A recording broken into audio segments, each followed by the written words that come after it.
All right, let's talk about hydrogen. You're hearing about it everywhere, right? It's being hyped as this amazing, clean fuel of the future. But what if I told you its story actually started a really, really long time ago? I mean, really think about that for a second. We see hydrogen power as this super futuristic, cutting-edge technology. But the truth is, its roots go way, way deeper than most people imagine. Yeah, you heard that right. We're not talking about some 21st century invention here. This is an old, old idea that's getting a very modern makeover. So just how old are we talking? Well, let's rewind the clock. Way back. It all starts here, in 1766. A scientist named Henry Cavendish discovers this strange stuff he calls flammable air. What it actually found was hydrogen, the most abundant element in the entire universe. And get this picture just blows my mind. This is the Hippomobile.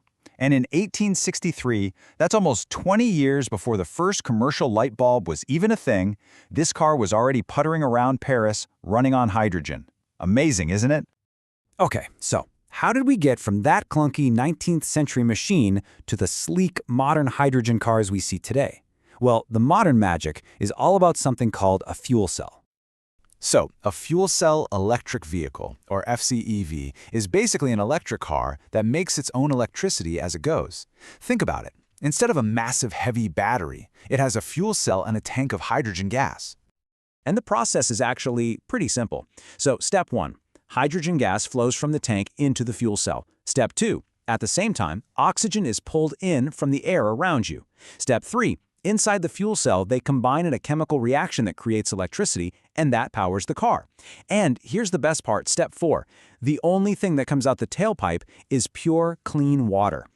And that right there, that simple byproduct, just water, is why everyone is so incredibly excited. It is the absolute heart of hydrogen's zero-emission promise.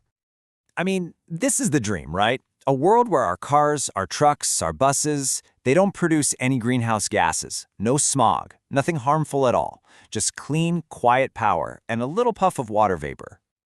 And look, this isn't just some clever marketing spin, it's an official classification. These vehicles are considered zero-emission because, right where you use them, they simply do not pollute. End of story. Okay, it sounds absolutely perfect. A fuel from the 1800s is here to solve our 21st century climate crisis. But, if something sounds too good to be true, it usually is. And yeah, there's a catch. A really big one.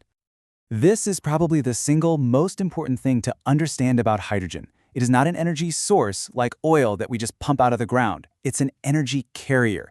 It's much more like a battery. You have to charge it up with energy before you can use it. You have to actually make the hydrogen first. So, how do we make most of our hydrogen today? Well, here's the kicker. Around 95% of all hydrogen made in the world right now comes from fossil fuels.